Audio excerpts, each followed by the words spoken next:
In October 1929, the world didn't just experience a financial crash. It experienced a collapse of confidence. People who believed they were getting richer every day suddenly realized the system they trusted was fragile. Fortunes disappeared in hours. Banks shut their doors. And millions were left asking the same question: how did everything fall apart so fast? The Great Depression wasn't just an economic downturn.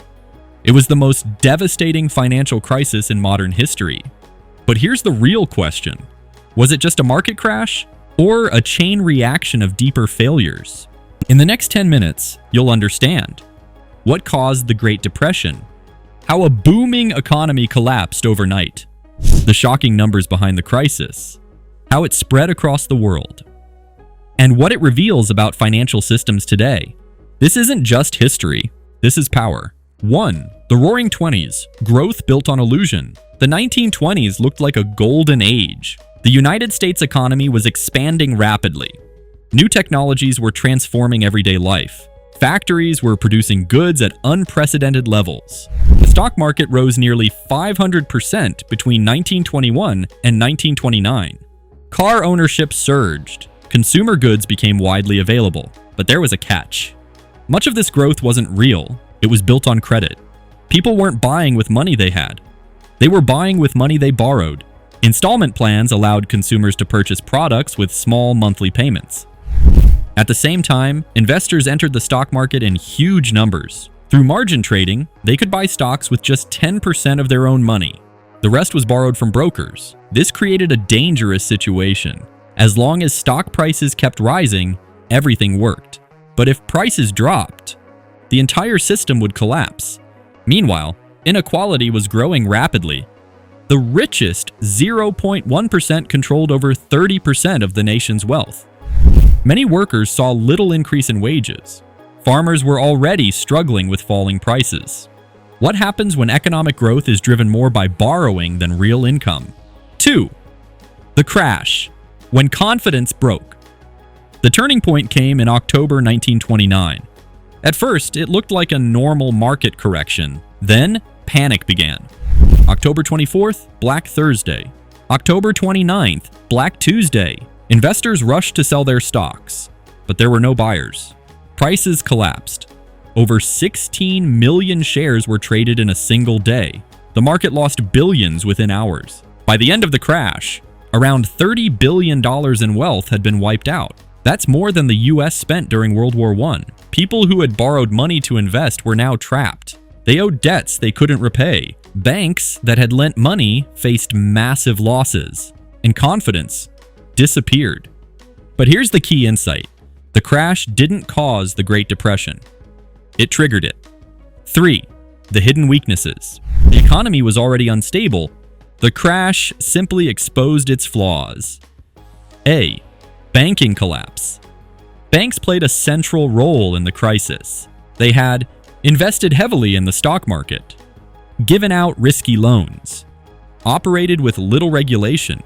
Many banks were using depositors' money to chase profits in rising markets. As long as prices kept going up, the system looked strong. But it wasn't. When the market fell, depositors rushed to withdraw money. Banks didn't have enough cash. This triggered panic. People lined up outside banks trying to take out their savings before it was too late. But most banks simply didn't have the money. This led to widespread bank runs. By 1933, more than 9,000 banks had failed. Millions of people lost everything overnight. Savings disappeared, trust collapsed.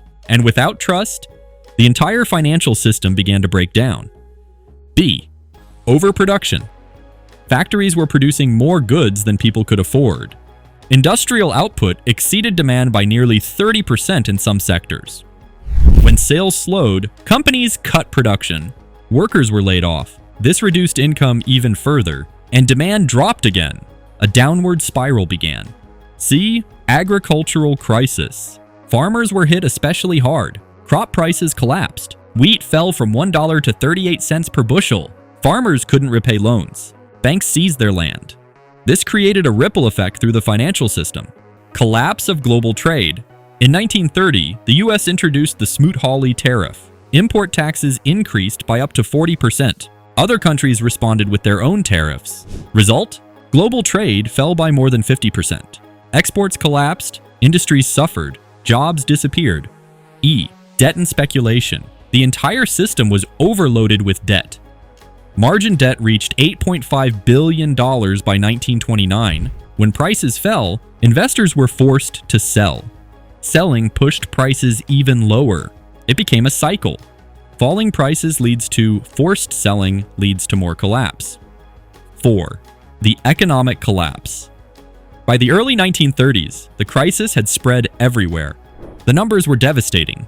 US GDP fell by 30%. Industrial production dropped 46%. Unemployment reached 25%. That's around 13 million people without jobs. Businesses closed. Factories shut down. Entire industries slowed to a halt.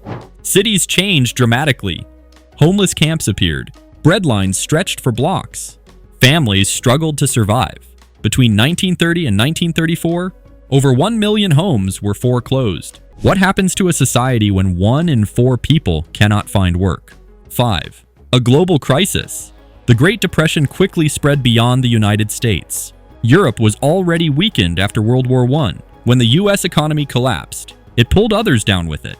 Germany, unemployment reached 30%. Britain, around 15% unemployed. Latin America, export prices fell 50 to 70%. Countries dependent on trade were hit the hardest. Factories closed. Currencies lost value. Governments struggled to respond. This was no longer a national crisis. It was global. 6. Government response. A new approach. At first, the US government did very little. President Herbert Hoover believed the economy would recover naturally. It didn't. By 1932, the situation was worsening rapidly. Then Franklin D. Roosevelt took office. He introduced the New Deal, a series of programs designed to stabilize the economy. Key actions included public works programs to create jobs, financial reforms to regulate banks, social programs to support struggling citizens. The government spent over $40 billion during the 1930s. This helped restore some stability. Industrial production began to rise. Unemployment dropped from 25% to around 14%. But recovery was slow. The economy didn't fully recover until the early 1940s. 7. The human cost.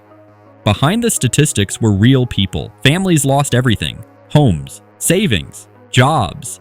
Children left school to help support their families. Marriage and birth rates declined. Malnutrition increased in many areas. Millions migrated in search of work. The Dust Bowl made things even worse for farmers.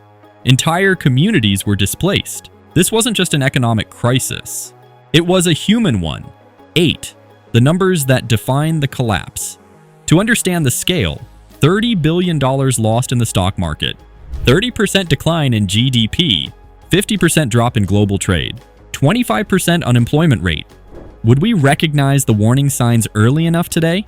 Conclusion: the real question. The Great Depression changed the world. It reshaped economies, governments, and financial systems. It showed how quickly prosperity can disappear and how deeply economic failure affects society. The question isn't, was the Great Depression unique? The question is, are we repeating the same patterns in a different form? Because history doesn't just tell stories, it reveals patterns, and those patterns tend to repeat.